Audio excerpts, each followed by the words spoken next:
4,000 years ago, before Rome was a village of shepherds, before the Silk Road had a name, there was another road, a water road, and it ran through a small archipelago in the middle of the Arabian Gulf. The Sumerians called it Dilmun, and they called it something else too, paradise. The place where the sun rises clean. The place with no sickness, no old age, no lion, no wolf. A land, they said, that even the gods once chose to live in.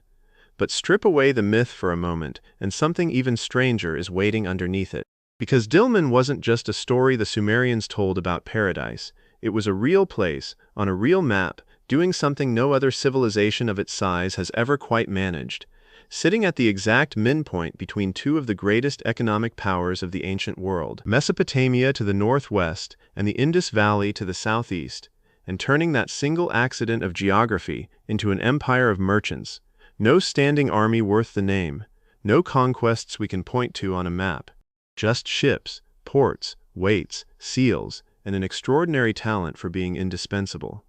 Copper flowed through it, pearls came up out of its waters, dates ripened in its groves, in numbers that made Sumerian scribes write the word Dilmun next to the word sweet, as if the two were synonyms. Timber, ivory, carnelian, gold, all of it passed through Dilmun's harbors at some point, changing hands, changing price, changing owners, before continuing on toward and Uruk and Lagash. For nearly 2,000 years, if you wanted to trade between the great river civilizations of the ancient world, you did not get to skip Dilmun. You paid Dilmun's price, in Dilmun's currency, weighed on Dilmun's scales, stamped with Dilmun's own peculiar seals, small circular stones that turn out to be one of the richest archives of ancient commerce ever discovered, precisely because nobody was reading them as history. They were reading them as receipts. This is the story of how a small string of islands and a strip of Arabian coastline became the beating commercial heart of the ancient Gulf,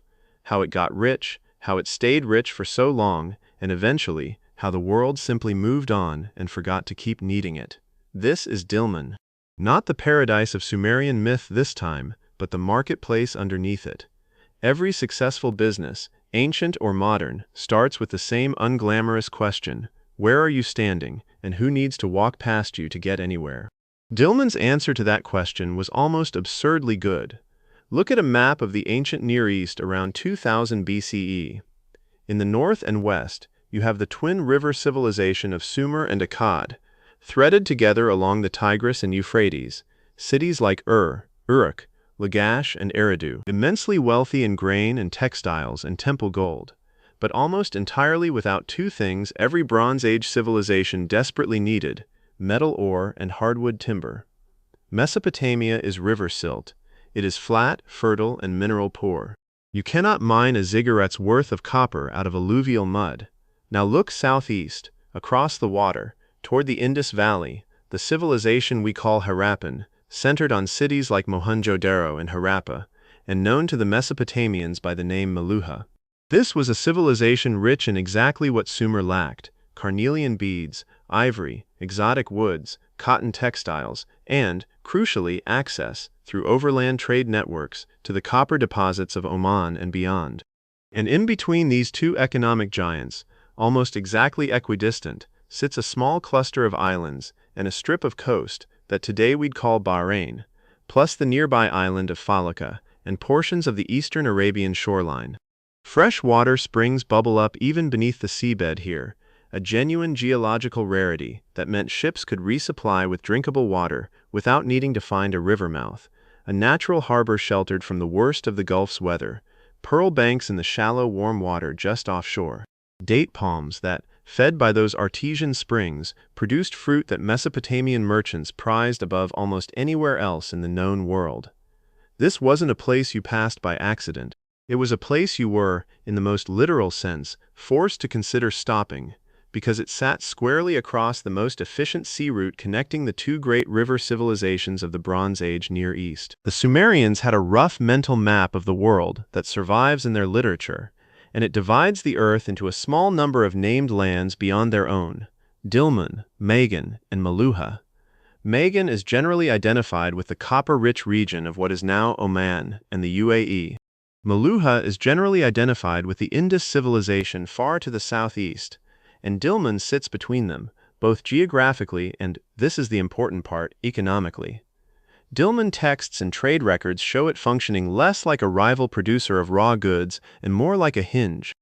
A place where a cargo from Magan or Meluhha stopped, was inspected, weighed, taxed, repackaged, and sent onward, or was exchanged directly for Mesopotamian textiles and grain that a Meluhhan or Magan merchant actually wanted. There's a temptation, when we talk about ancient trade routes, to imagine something loose and improvised, merchants wandering with whatever cargo they happen to have. The archaeological and textual record from Dilmun argues for something much more organized than that. This was administered trade. There were officials, there were standardized weights, there was a customs function, in the fullest sense of that word, operating out of Dilmun's ports for the better part of 2 millennia. And here is the detail that should genuinely surprise you. This small archipelago, without the population of a or an Uruk, without the monumental scale of a Harappan city, became so central to Bronze Age commerce that Mesopotamian kings boasted about controlling access to it. Poets wrote hymns about the ships that moored at its quays, and merchants risked months at sea, in vessels built from reed bundles and imported wood, bitumen caulked and utterly at the mercy of the Gulf's weather, specifically to reach it. Why would you build an entire economy around being a middleman? Because in the Bronze Age, being a middleman between two civilizations that could not easily reach each other directly wasn't a modest position. It was, in effect, controlling the only bridge over a very wide and very dangerous river. And control of a bridge, if you hold it long enough and administer it well enough, is its own kind of empire. We tend to picture ancient wealth as something extracted, gold mined, grain harvested, land conquered. Dilmun's wealth was something else, wealth generated by position. By being the place two much larger economies had to touch, whether they liked each other or not. And once that position was secured, Dilmun's rulers and merchants set about doing something almost every successful trading power in history has eventually figured out. They stopped just letting trade happen through them, and started actively managing it, regulating it, profiting from the regulation itself, not merely the goods that passed beneath it. That transformation, from convenient stopover to administered marketplace, is where the real story of Dilmun's wealth begins.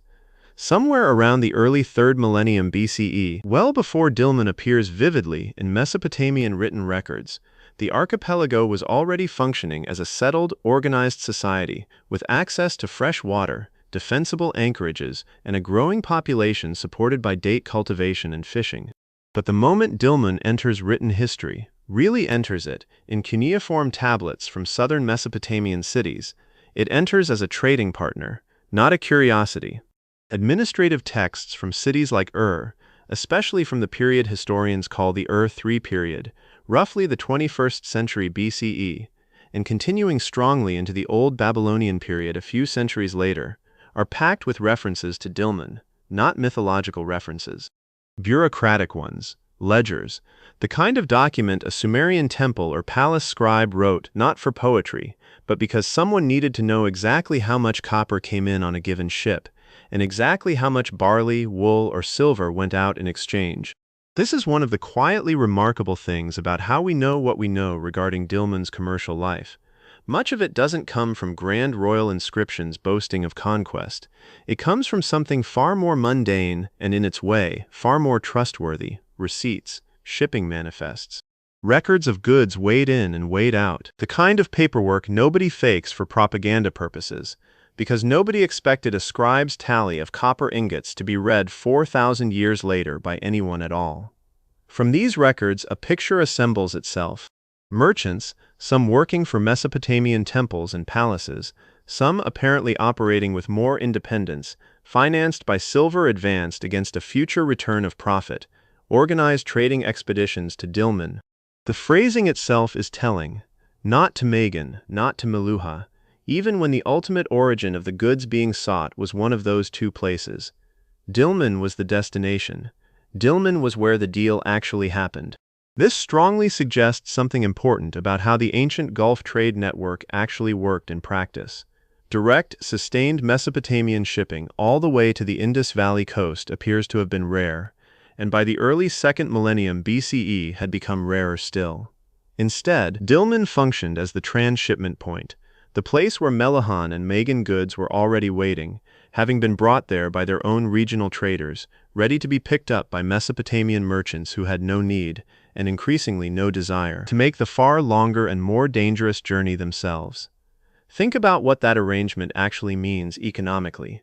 It means Dilmun wasn't simply lucky enough to be located conveniently. It had built, deliberately, an entrepot economy, a warehousing and re-export economy, in which its own prosperity depended on convincing merchants from both directions that stopping at Dilmun was more efficient, safer, and ultimately more profitable than trying to trade directly with each other.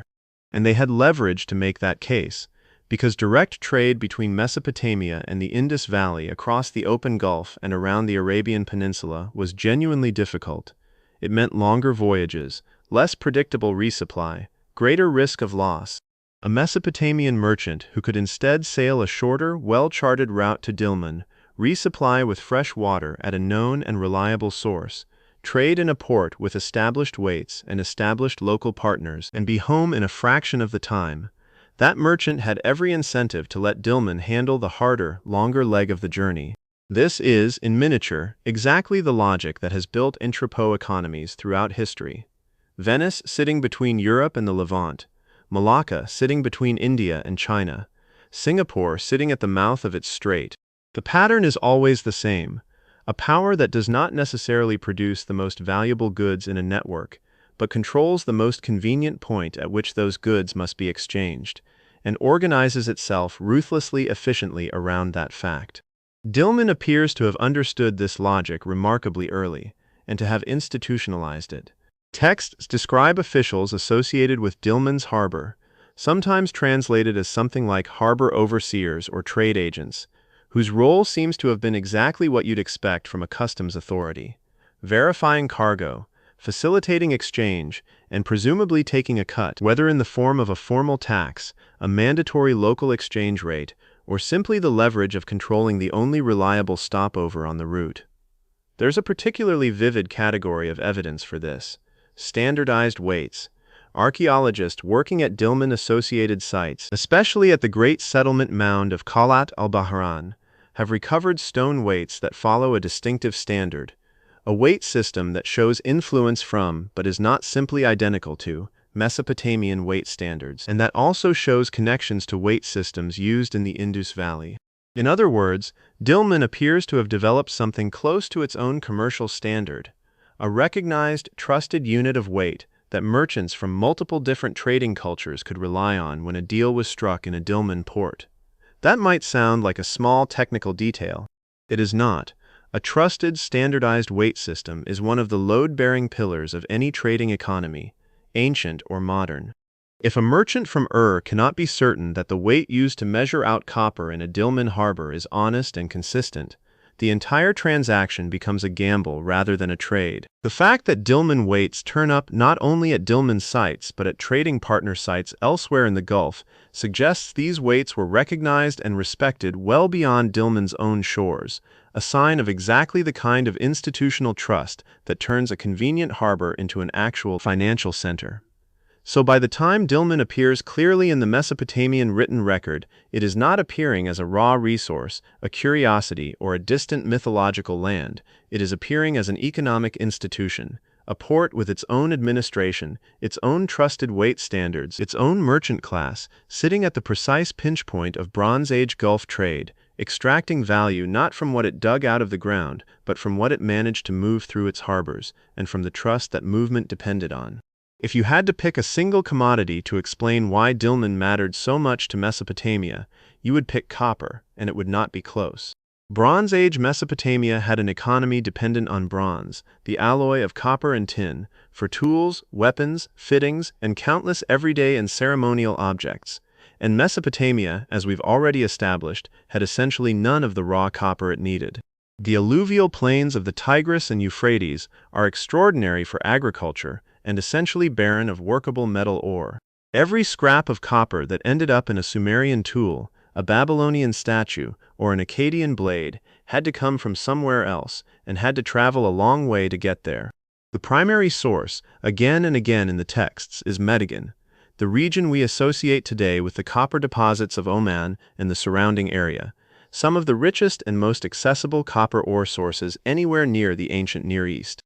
And the primary route by which that Magan copper reached Mesopotamian smiths and scribes was overwhelmingly through Dilmun. The scale of this trade, as reconstructed from administrative tablets, is genuinely impressive for a Bronze Age economy. We have records of individual shipments involving many talents of copper, a talent being a substantial unit of weight, often reckoned in the range of around 30 kilograms depending on the specific standard used, arriving through Dilmun intermediaries. Merchants are recorded receiving large quantities of copper from Dilmun, and separately, and just as often, we see records of what Mesopotamia sent back the other way in exchange: wool, textiles, sesame oil, leather goods, and very significantly, silver. This exchange pattern tells us something important about the structure of the relationship. Mesopotamia was not simply buying raw copper with more raw material. It was exporting finished and processed goods, the products of its agricultural surplus and its highly developed textile industry, in exchange for the metal it structurally lacked. Wool and woven cloth from Sumerian workshops, in other words, were being traded across the Gulf for copper that Sumerian smiths would then work into bronze tools and weapons. Dilmun sat in the middle of that exchange, and its merchants and administrators appear to have profited at multiple points along the way, handling the copper coming from Magan, handling the textiles and other goods going the other direction, and quite possibly reworking or repackaging cargo at some intermediate stage. There is a particularly famous and well-documented episode in Mesopotamian economic history that illuminates just how commercially sophisticated and how occasionally contentious this copper trade could become. It involves a merchant named Nasir, based in the city of during the early 2nd millennium BCE, whose personal archive of clay tablets happens to have survived essentially intact. Nasir was, among other things, engaged in the Dilmun copper trade, financed in part by silver advanced to him by other residents who expected a return of copper in exchange. What survives from his archive is not a triumphant record of successful trade, it's a customer complaint. A furious letter from a man named Nani, accusing Nasir of delivering copper of inferior quality, of mistreating the messenger sent to collect it, and of generally failing to honor the terms of the deal, given the silver that had been paid up front. It is, by any reasonable definition, the oldest known customer complaint letter in the world, and it has become something of an internet-famous artifact in recent years precisely because it reads so recognizably: a frustrated customer, a supplier accused of shoddy goods, a demand for satisfaction, all conducted in the unmistakable tone of someone who has been cheated and wants it known. But strip away the humor of the situation, and what the Nasir archive actually demonstrates is something economically profound. By this period, the Dilmun copper trade was sophisticated enough to involve speculative financing, investors putting up silver in advance, betting on a merchant's ability to deliver a return in copper, quality disputes serious enough to generate formal written complaints, and a level of commercial record-keeping detailed enough that we can reconstruct, 4,000 years later, exactly who owed what to whom, and precisely why one particular batch of copper was judged unacceptable. This was not casual barter between strangers. This was a functioning credit and commodities market, with Dilmun serving as the crucial midpoint where Magan copper became available to Mesopotamian buyers, and where the reputational and financial risks of that long chain of custody, from Omani mine, to Magan ship, to Dilmun harbor, to Mesopotamian merchant, to angry customer in could all, eventually, be traced back and argued over in writing.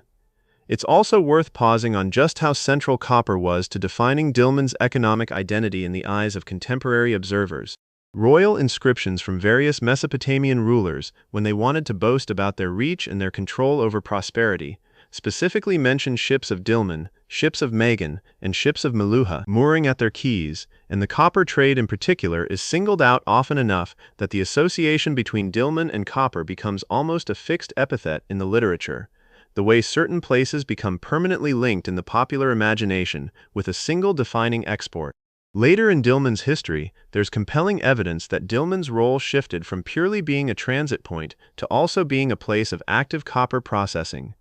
archaeological excavations at sites associated with the Dilmun civilization have uncovered evidence connected to metalworking, suggesting that at least some copper arriving from Magan was being worked, refined, or otherwise processed within Dilmun's own territory before being sent onward, adding, quite literally, value at the midpoint of the supply chain, rather than simply passing raw ore through untouched. That's an important evolution to notice, because it marks the difference between a place that merely benefits from being on a trade route and a place that has actively built industry and expertise around the goods flowing through it.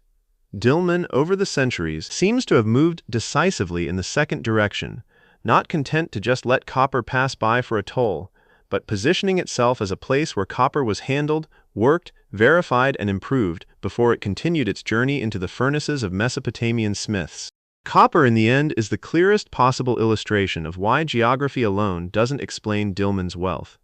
Dilmun had no copper mines of its own worth mentioning. What it had was the position, the infrastructure, the trusted weights, the merchant networks, and eventually the metalworking expertise to make sure that when Bronze Age Mesopotamia needed the one raw material it structurally could not produce, the answer to "where do we get it" ran, again and again, straight through Dilmun's harbors. If copper explains Dilmun's relationship with Magan, then a different, more exotic set of goods explains its relationship with Meluha, the Mesopotamian name for the great Indus Valley civilization, centered on cities like Mohenjo-Daro and Harappa, thousands of kilometers to the southeast. The Indus civilization, at its height in the middle of the 3rd millennium BCE, was one of the largest and most sophisticated urban civilizations anywhere on Earth, with meticulously planned cities, standardized brick sizes, sophisticated drainage systems, and a still only partially deciphered system of writing. It was also a civilization with access to resources Mesopotamia craved almost as much as copper: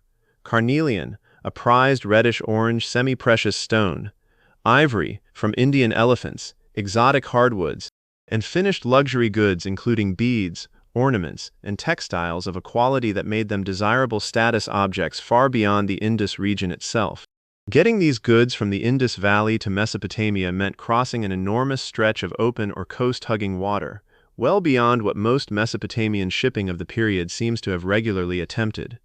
And this is where Dilmun's intermediary role becomes especially clear, because the textual and archaeological record strongly suggests that by the height of Dilmun's commercial power, direct Mesopotamian voyages all the way to Meluha had become the exception rather than the rule, with Dilmun serving as the practical endpoint of the journey from the Mesopotamian side, and the starting point, from the perspective of goods, of everything further east. Some of the most compelling physical evidence for this arrangement comes not from texts at all, but from a very particular and very charismatic category of small object: seals. The Indus civilization produced a distinctive style of stone seal, typically featuring an animal motif, often a humped bull, among other creatures, along with a short inscription in the still undeciphered Indus script. These seals, and the sealing practices associated with them, appear to have been used to mark ownership or authenticate goods and containers, functioning something like a merchant's signature or a shipping label in a world before paper. Dilmun developed something related but distinctly its own, a style of stamp seal, typically round rather than the more rectangular Indus form, usually carved from a soft stone, and typically decorated with motifs that draw on both Mesopotamian and Indus artistic traditions: animals, human figures, and symbolic designs rendered in a style that is recognizably neither purely Sumerian nor purely Harappan, but something distinctly its own, forged in the middle ground between the two. These Dilmun seals are, without exaggeration, one of the single most important categories of archaeological evidence we have for reconstructing the commercial life of the ancient Gulf. And the reason is almost embarrassingly simple: they turn up everywhere. Dilmun-style seals have been found not only across the Bahrain archipelago and the nearby island of Failaka, but at sites in Mesopotamia itself, and their broader style family connects clearly to seal traditions in the Indus region as well. A seal is, definitionally, an object connected to trade and ownership, something pressed into wet clay to mark a container, a bale of goods, a door, a transaction. Finding Dilmun seals scattered across this geographic range isn't just suggestive of contact between these regions. It is close to direct physical proof of an active, sustained, administered trading relationship, in which merchants needed a recognized and trusted way to mark and authenticate their goods as those goods moved between distinct cultural and political zones. And the fact that Dilmun's seal tradition borrows and blends elements from both its Mesopotamian and Indus trading partners, rather than simply copying one or the other outright, tells us something important about Dilmun's own self-conception. This wasn't a subordinate outpost of either civilization, culturally absorbed by whichever partner was more powerful at a given moment. It was its own distinct commercial culture, literate in the visual and administrative languages of both its neighbors, fluent enough in both worlds to develop a hybrid system that let it operate credibly on both sides of the exchange. Carnelian deserves particular attention here because it illustrates something important about how value could be added at each stage of this long trade chain. Raw carnelian, quarried in parts of the Indus region, could be worked into beads using techniques including a distinctive method of etching decorative patterns onto the stone using an alkaline solution before firing, a specialized craft technique associated closely with Indus artisans. Finished carnelian beads, particularly the long, elegantly proportioned barrel-shaped beads that Indus workshops became especially known for, were valued luxury items found not just locally but across an extraordinary geographic range, turning up in graves and hoards from Mesopotamia to, eventually, much further afield still. Some of these beads appear to have passed through or been reworked within Dilmun's own trading networks, meaning that by the time a piece of Indus carnelian ended up adorning a Sumerian temple official or being buried with a wealthy individual in a Mesopotamian city, it may well have already changed hands, been inspected, weighed, and possibly restrung or repackaged at a Dilmun port, adding another layer of value and another cut of profit to the long journey the stone had already made from an Indus Valley workshop. Ivory tells a similar story. Elephant ivory, whether sourced from the Indian subcontinent or, in some periods, from other regions accessible through these same trade networks, was a genuinely luxurious material in Mesopotamia, carved into inlays, decorative objects, and high-status personal items. Its presence in Mesopotamian archaeological contexts, arriving via routes that plausibly ran through Dilmun and Gulf intermediaries, is one more thread in the larger picture. Dilmun as the necessary crossing point for a whole category of exotic, high-value goods that Mesopotamia simply could not produce or acquire any other way. What's worth sitting with, in all of this, is how thoroughly this contradicts a simple mental picture of the ancient Gulf as a scattering of small, disconnected communities. What the seals, the beads, the ivory, and the weight standards collectively paint instead is a genuinely international commercial zone, stretching from the Indus Valley in the east to Mesopotamia in the west, with Dilmun sitting confidently in the middle, not as a passive waypoint but as an active participant, developing its own hybrid material culture precisely because it needed to be legible and trustworthy to two very different, very sophisticated trading civilizations at once. That is not a small achievement for a cluster of islands and a strip of coastline. It is in miniature exactly what later history's great entrepôts, Venice, Malacca, Hormuz, would each independently rediscover, that the greatest fortune in trade often belongs not to whoever produces the most valuable goods, but to whoever makes themselves the indispensable, trusted meeting point where those goods change hands. Of everything the ancient Gulf produced, one commodity needed no import, no long voyage, no foreign partner at all. It simply had to be harvested, and Dilmun's own waters happened to hold some of the finest of it anywhere in the ancient world, pearls. The waters around the Bahrain archipelago sit in a genuinely rare kind of marine environment, shallow, warm, and fed by a mixture of seawater and the same freshwater springs that made Dilmun such a valuable stopover for thirsty sailors in the first place. That particular mixture of fresh and salt water, combined with warm, shallow conditions ideal for oyster beds, produced pearl banks of exceptional quality, and pearl diving in this region has a documented history stretching back into deep antiquity, almost certainly predating our written records of Dilmun's commercial life by a considerable margin. There is a genuine scholarly connection worth noting here between this pearling tradition and Dilmun's mythological reputation. In the great Sumerian flood story recorded in the Epic of Gilgamesh, the hero Gilgamesh, after his long and largely unsuccessful quest for immortality, is told of a plant that grows at the bottom of the cosmic sea, a plant capable of restoring youth, and he retrieves it by diving down and gathering it from the ocean floor in a location closely associated in the wider mythological geography with Dilmun and its waters.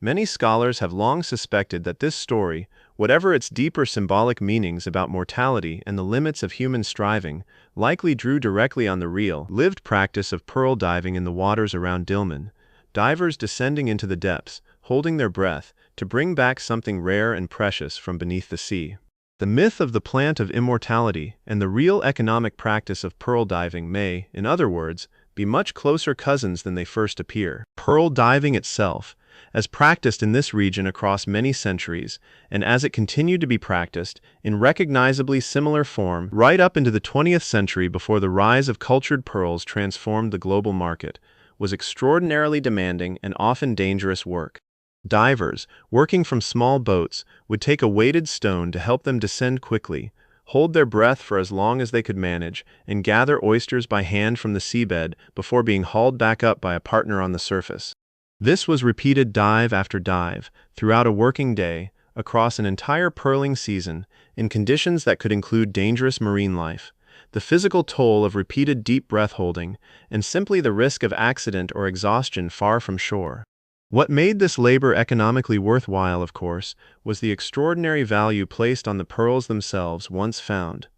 Natural pearls, unlike the cultured pearls that would later flood the global market starting in the 20th century, are rare precisely because they form entirely by chance, the result of an irritant lodging inside an oyster and being gradually coated in layers of nacre over years, with no guarantee that any given oyster will produce a pearl at all, let alone one of exceptional size, shape, or luster. Harvesting enough oysters to find pearls of real commercial value required, quite literally, hundreds or even thousands of individual dives for every fine pearl eventually brought to market. This rarity made pearls one of the great luxury goods of the ancient and medieval world, prized across an enormous geographic range, valued in Mesopotamia, later prized intensely in the Roman world, and continuing to be a defining feature of Gulf economic life for millennia after the original Dilmun civilization had faded from active memory. The pearl banks that made Bahrain and the surrounding waters so valuable in antiquity are, remarkably, the very same pearl banks that would make the Gulf region famous for its pearling industry well into the modern era. Right up until the emergence of Japanese cultured pearls in the early 20th century fundamentally disrupted the global pearl trade and devastated the traditional Gulf pearling economy within the span of just a few decades. That continuity is worth pausing on, because it means Dilmun's pearl wealth wasn't some brief and forgotten curiosity of the Bronze Age. It was the opening chapter of an economic story that would continue, largely unbroken in its fundamental methods, for something like 4,000 years. Long after the palaces and administrative structures of the original Dilmun civilization had crumbled and been built over, long after the specific political entity we called Dilmun had vanished from the historical record, people were still diving into these same warm, shallow waters, still bringing up oysters by hand, still searching for that same rare, lustrous prize. Within the ancient Dilmun economy specifically, pearls appear to have functioned as one of the archipelago's genuinely native luxury exports, something Dilmun itself produced and controlled, rather than simply something it processed or re-exported on behalf of Magan or Meluha. This matters for understanding the full shape of Dilmun's wealth. Copper, carnelian, and ivory represent Dilmun's brilliance as an intermediary, value captured by controlling the movement of goods produced elsewhere. Pearls represent something different, a genuinely indigenous natural resource, harvested by Dilmun's own people from Dilmun's own waters, that could be traded outward on its own account, adding a further independent layer of wealth generation to an economy that was already unusually sophisticated for its size. It's easy, when reconstructing the economic history of an ancient civilization primarily through administrative tablets and shipping records, to focus almost entirely on the bureaucratic apparatus of trade, the weights, the seals, the ledgers. But it's worth remembering, underneath all of that paperwork, the actual physical reality of where a substantial portion of Dilmun's wealth came from. Divers, again and again, descending into warm, clear, shallow water, holding their breath, searching by hand along the seabed for a small, hard, lustrous accident of biology that the wider ancient world was prepared to pay an extraordinary price to own. Trade and pearls made Dilmun famous, but it was something far humbler that fed its population and, in its own quiet way, contributed just as much to its long-term prosperity: the date palm. The date palm is, in a real sense, one of the great agricultural technologies of the ancient Near East, a tree that thrives in conditions that support little else, tolerant of heat and capable of growing successfully even where soil is poor, provided it has access to sufficient fresh water. And fresh water, as we've already established, was precisely what set Dilmun apart from much of the surrounding Gulf coastline. A genuinely unusual abundance of natural springs, some emerging on land, others famously emerging even from beneath the seabed itself, meant that the archipelago could support intensive date palm cultivation on a scale that many of its neighbors simply could not match. Mesopotamian texts repeatedly single out Dilmun dates for their quality, often in terms that go beyond simple commercial description into something closer to genuine admiration.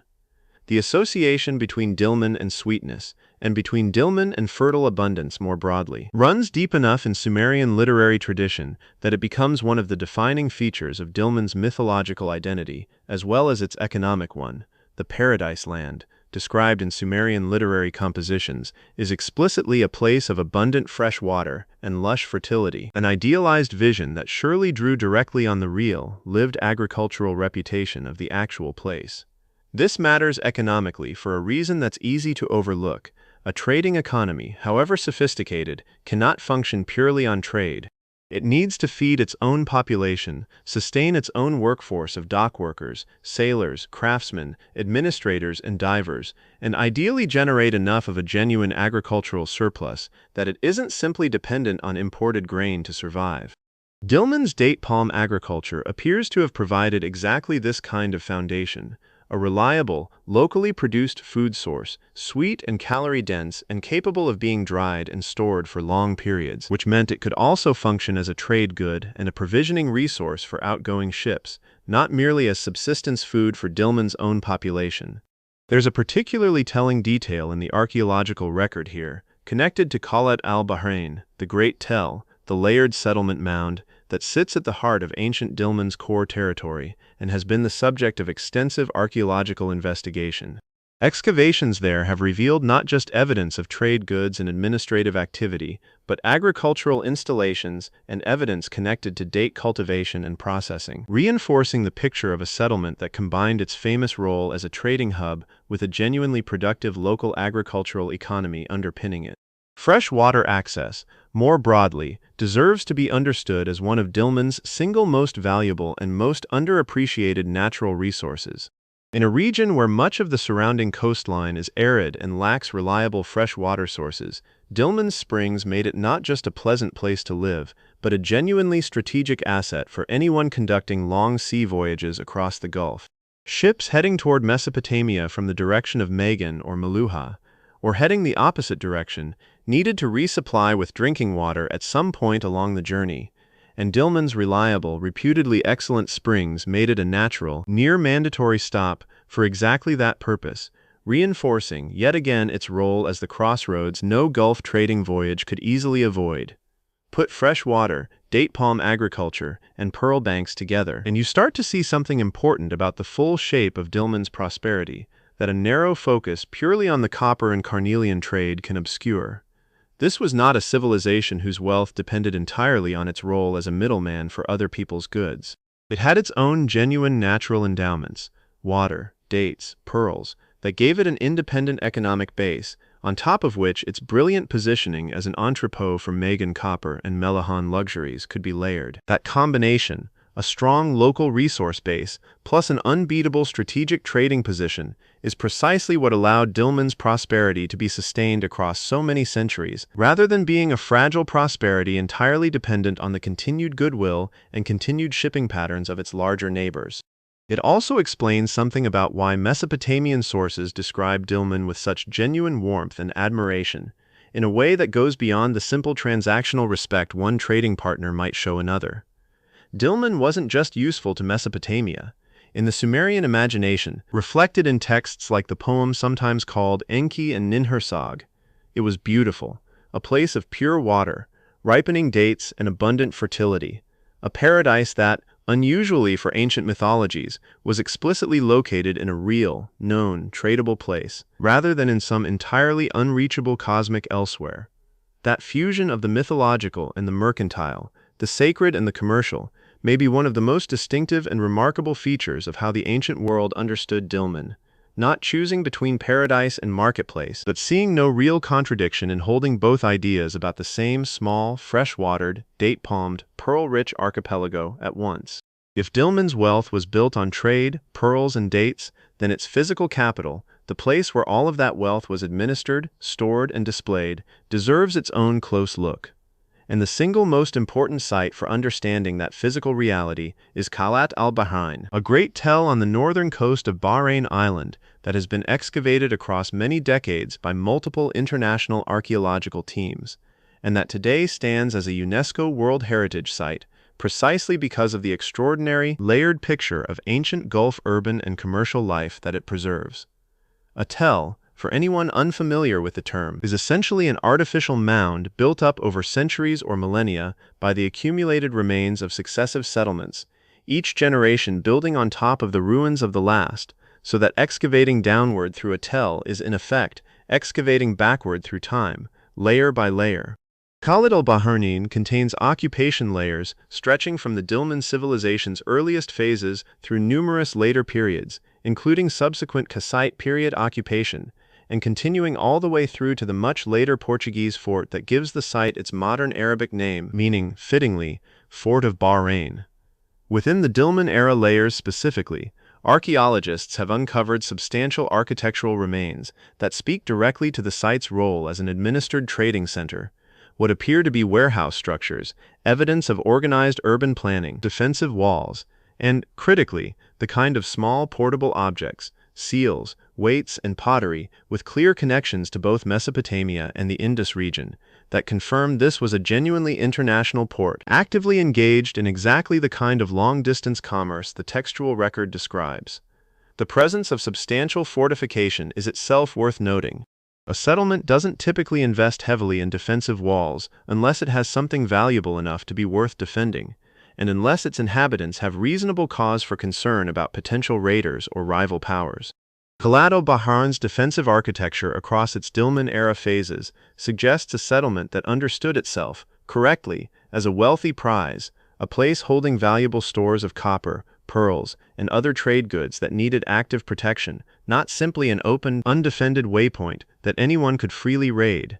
Beyond Qal'at al-Bahrain itself, the wider Dilmun cultural sphere extended to other important sites, including settlements on the nearby island of Falaka, off the coast of what is now Kuwait, which show clear connections to the same Dilmun material culture, seals, weights, and architectural styles closely related to those found in Bahrain,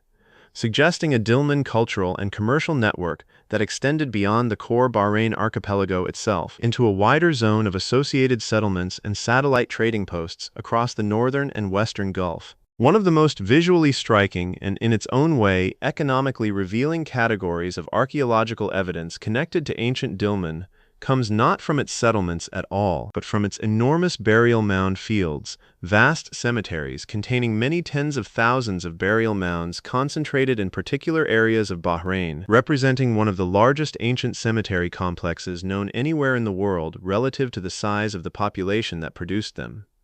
These burial mounds vary enormously in scale and evident investment, from relatively modest mounds to much larger, more elaborate constructions clearly associated with wealthier or higher status individuals, and their sheer number, concentrated in a relatively small geographic area, speaks to a sustained, wealthy, and populous society existing across many centuries. Grave goods recovered from these burial mounds, pottery, personal ornaments, and occasionally imported prestige items, provide yet another independent line of evidence for Dilmun's trading connections, reinforcing at the level of individual burials the same picture the seals, weights, and administrative tablets already paint at the level of state and merchant-class commerce, a society with real, sustained wealth, distributed unevenly enough to produce visibly wealthier and visibly humbler burials, but broadly prosperous enough across a long enough span of time to leave behind one of the largest concentrations of ancient burial monuments anywhere on Earth. Taken together, the physical remains of Dilmun civilization, the layered urban complex at Qal'at al-Bahrain, the satellite trading settlements at places like Falaka, and the vast cemetery fields scattered across the Bahrain landscape, give us something the texts alone cannot: a genuinely physical, walkable, buildable sense of what it actually meant to live in and administer one of the ancient world's great trading hubs. Warehouses that needed defending, officials who needed housing, merchants who needed markets, and, eventually, generations of the dead who needed burying, in numbers substantial enough that their tombs alone would still be reshaping the landscape of Bahrain thousands of years later. It would be a mistake to imagine Dilmun's commercial life as somehow separate from its religious life, because in the ancient Near East more broadly, and in Dilmun specifically, temples were themselves major economic institutions, landowners, employers, and very often direct participants in long-distance trade in their own right.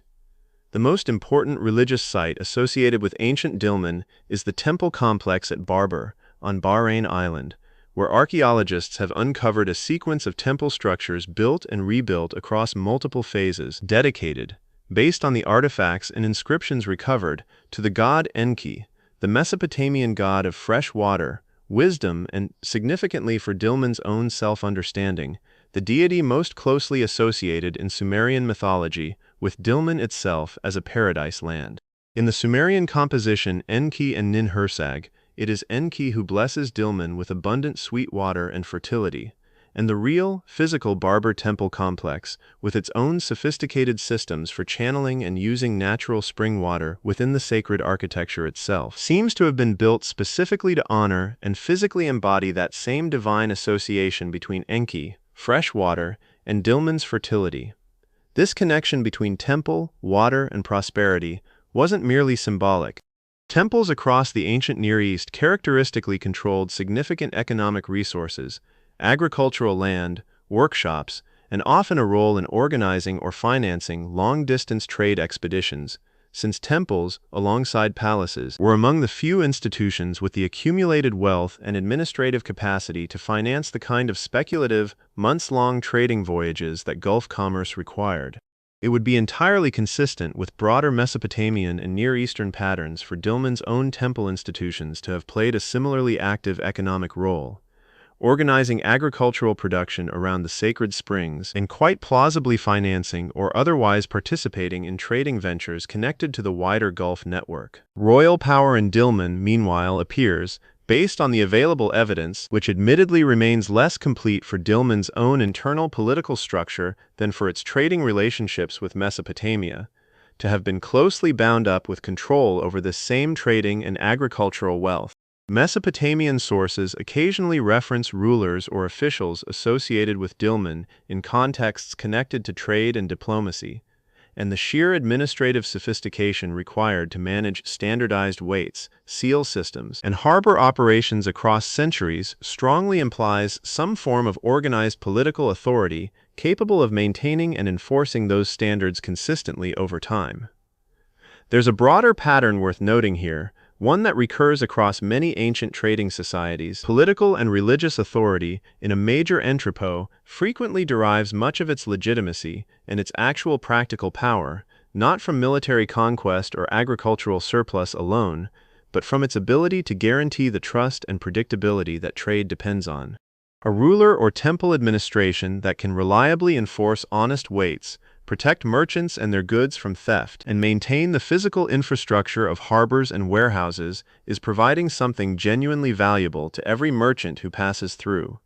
Valuable enough that those merchants and the wider trading world have every incentive to respect and reinforce that authority's position, because a well-administered Dilmun is more profitable for everyone involved than a poorly administered, untrustworthy one would be. This is very possibly part of why Mesopotamian sources speak of Dilmun with such consistent respect across such a long span of centuries, rather than treating it as a subordinate territory to be conquered and absorbed. A well-functioning Dilmun, honestly administering its harbors and its weights, was worth far more to Mesopotamian trading interests as an independent, trusted intermediary than it would have been worth as a conquered province whose trading relationships and administrative expertise might well have been disrupted or destroyed in the process of conquest. There is little clear evidence of sustained Mesopotamian military conquest of Dilmun across most of its long history, a striking fact, given how militarily powerful various Mesopotamian states periodically were, and one that arguably reflects exactly this underlying economic logic. Dilmun was worth more as a trusted trading partner than as a conquered subject. The sacred and the commercial, in other words, were not separate spheres competing for Dilmun's resources and attention. They were deeply intertwined aspects of a single coherent civilization, a temple to the god of fresh water and abundance, physically built around and incorporating the very springs that made Dilmun's agriculture and its role as a maritime watering stop possible in the first place. A mythology that cast Dilmun as a literal earthly paradise, in terms that mapped remarkably closely onto its real economic reputation for sweetness, fertility, and abundance, and a political authority whose practical power rested substantially on its ability to maintain the trust, the standards, and the infrastructure that Gulf trade depended on. No trading empire, however well-positioned, holds its advantages forever, and Dilmun's long commercial dominance was eventually challenged and ultimately diminished by a combination of shifting trade patterns, rising rivals, and broader transformations in the political and economic landscape of the ancient Near East. One of the clearest and best documented shifts involves the changing fortunes of Dilmun's own primary trading partners. The Indus Valley civilization, Meluhha in Mesopotamian sources, entered a period of significant transformation and urban decline during roughly the first half of the second millennium BCE, for reasons that remain a subject of ongoing archaeological research and debate, potentially connected to shifts in river courses, climatic changes, and broader systemic transformations in the region's agricultural and urban base. As the great Harappan cities declined in scale and complexity, the volume and character of long-distance trade flowing out of the Indus region toward the Gulf inevitably changed as well, and with it, one of the two great economic anchors that had made Dilmun's middleman position so valuable in the first place began to weaken. At around the same broad period, Mesopotamia itself was undergoing significant political transformation, with the balance of power shifting between different city-states and, later, larger territorial kingdoms, including the rise of Babylon under Hammurabi and his successors. These shifts in Mesopotamian political power sometimes had direct consequences for trade patterns, as different ruling powers pursued different priorities, different alliances, and, at times, different preferred trading partners or routes. There's also a more specific and well-documented development worth highlighting: the increasing prominence of Magan and of overland and alternative maritime routes more broadly, as direct sources of copper and other goods for Mesopotamian buyers, in ways that at times appear to have bypassed Dilmun's traditional intermediary role, or at least reduced Dilmun's ability to fully monopolize that particular trade relationship. As Mesopotamian merchants and polities developed more direct connections and alternative routes, some of the pure economic necessity of routing everything through Dilmun's harbors would naturally have diminished. Later in the second millennium and into the first millennium BCE, Dilmun's political status shifted further, coming at various points under the influence or direct control of larger regional powers, including a period of apparent Kassite involvement in Dilmun's affairs, the Kassites being the dynasty that ruled Babylon for a substantial stretch of the later second millennium BCE, and, still later, references to Dilmun continuing to appear, though with evidently reduced prominence compared to its Bronze Age heyday, in the records of subsequent Mesopotamian empires, including eventually the Neo-Assyrian and Neo-Babylonian periods, where Dilmun is mentioned in royal inscriptions in ways that suggest it persisted as a known, named place and at times a tributary or subordinate territory, but no longer occupied the singular, indispensable commercial position it had held during its earlier centuries of greatest prominence. It's worth being careful here not to overstate the speed or completeness of this decline. Dilmun did not simply vanish or collapse overnight. The archaeological record at sites like Qal'at al-Bahrain shows continued occupation across many subsequent centuries and periods, and the underlying natural advantages that had made the Bahrain archipelago valuable in the first place, the freshwater springs, the pearl banks, the strategic midpoint position in Gulf geography, did not disappear simply because the specific political and commercial arrangements of the classic Dilmun civilization gradually transformed into something else. Later periods of Gulf history would repeatedly rediscover and re-exploit many of these same underlying advantages, under different names, different rulers, and different commercial arrangements, right through to the much later flourishing of Gulf pearling economies and beyond. What changed, more precisely, was Dilmun's specific, singular, near-monopolistic position as the one indispensable crossing point of Bronze Age Gulf trade. as the broader economic and political landscape around it transformed, as the Indus civilization's great cities declined, as Mesopotamian political power reorganized itself repeatedly around new centers and new priorities, as alternative routes and alternative sources for key goods like copper became more accessible. The specific, extraordinarily favorable set of conditions that had allowed Dilmun to sit at the absolute center of Bronze Age Gulf commerce for the better part of 2,000 years gradually gave way to a more diffuse, more multipolar regional trading landscape, in which Dilmun remained a known, respected, and periodically prominent place, but no longer the singular hinge upon which the entire regional economy turned. This is, in its own way, a very ordinary story in economic history, even if the specific civilization involved was anything but ordinary in its achievements. Entrepôts rise because of a specific, favorable alignment of geography, politics, and economic need among their trading partners, and they persist for as long as that alignment holds and as long as they administer their positions skillfully. But that alignment is never permanent. Partners change, rise, and decline. Routes shift. New powers emerge with new priorities. And eventually, even the most brilliantly positioned crossroads finds that the world it once sat at the exact center of has slowly, gradually rearranged itself into a different shape. Step back now and consider what the full accumulated weight of this evidence, the administrative tablets from the furious complaint of a dissatisfied copper customer, the hybrid seals blending Mesopotamian and Indus artistic traditions, the pearl banks in warm, shallow water, the date palms fed by sacred springs, the layered ruins of Qal'at al-Bahrain, the tens of thousands of burial mounds, the temple to the god of fresh water, collectively tells us about what it actually meant to build and sustain a great trading civilization in the Bronze Age world. The first and perhaps most important lesson is one about the nature of value itself. Dilmun teaches us, with unusual clarity, that geographic position, skillfully and consistently administered, can generate wealth every bit as real and every bit as durable as the wealth generated by producing a valuable raw material directly. Dilmun did not need to mine its own copper to become synonymous with copper in the Mesopotamian imagination. It needed to control, reliably and honestly, the point at which Magan's copper became available to Mesopotamian buyers,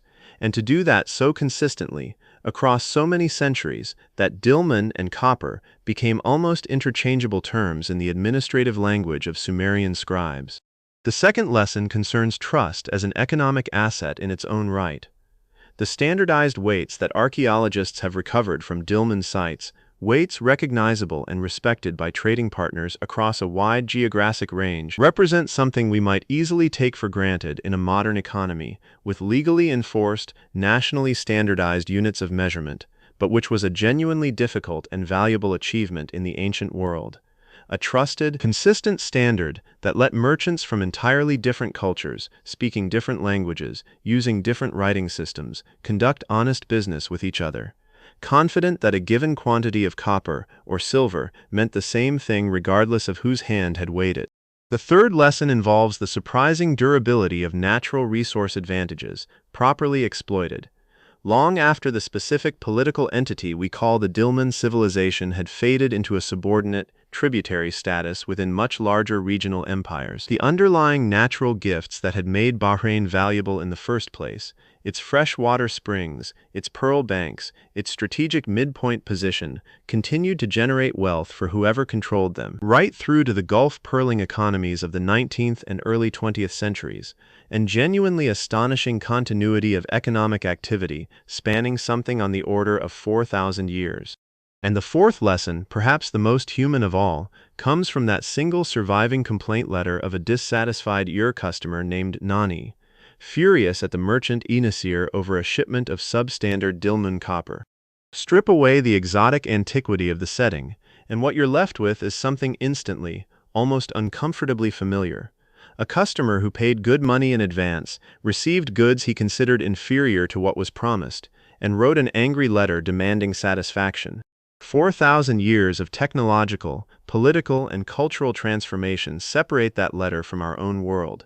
And yet the basic emotional and economic grammar of the complaint, the sense of being cheated, the demand for accountability, the implicit assumption that a deal, once struck, creates real and enforceable obligations between the parties, would be instantly recognizable to anyone today who has ever been frustrated with a supplier, a contractor, or an online seller who failed to deliver as promised. That, in the end, might be the truest and most enduring legacy of Pearl of the Gulf, of ancient Dilmun's long centuries as the beating commercial heart of the Bronze Age world. Not simply the copper, the pearls, the dates, or the carnelian beads themselves, remarkable as all of that undoubtedly was, but the underlying human reality that made all of it possible in the first place. People, forming networks of trust across vast distances and profound cultural differences. People, inventing standardized systems of weight and measure so that strangers could trade honestly with one another. People, building warehouses, digging harbors, financing risky voyages with borrowed silver, and occasionally, when a deal went bad, writing furious letters about it that would, against every conceivable expectation, still be legible and still be recognizably human 4,000 years later. Dilmun called itself, in its own mythology, a paradise, a land without sickness, without predator, without decay. The real Dilmun, the one we can reconstruct from tablets and seals and burial mounds and temple foundations, was something rather different and, in its own way, rather more impressive, not an effortless paradise handed down by the gods, but a hard-won, carefully administered, brilliantly positioned marketplace, built by generations of merchants, divers, farmers, priests, and administrators who took a small, fresh-watered archipelago sitting at the exact midpoint between two great civilizations, and turned that single accident of geography into nearly 2,000 years of sustained, extraordinary prosperity. The pearls have long since been harvested and scattered into museum cases and private collections around the world. The copper that once flowed through Dilmun's harbors was melted down and reforged so many times over that not a single traceable ingot survives. The date palms of the ancient springs have been replaced, many times over, by newer groves drawing on the same underlying water. But the tablets remain, the seals remain, the weights remain, the burial mounds remain, tens of thousands of them, still visible across the landscape of modern Bahrain. And in the quiet, patient work of the archaeologists and historians who have spent the last century piecing this story back together, one letter at a time, one seal at a time, one excavated warehouse at a time, ancient Dilmun's true legacy endures, proof, written in clay and stone, that a small place, cleverly positioned and honestly administered, can become, for a very long time, genuinely indispensable to the wider world around it. That is Dilmun, not merely the paradise of Sumerian myth, the marketplace that made the myth worth telling,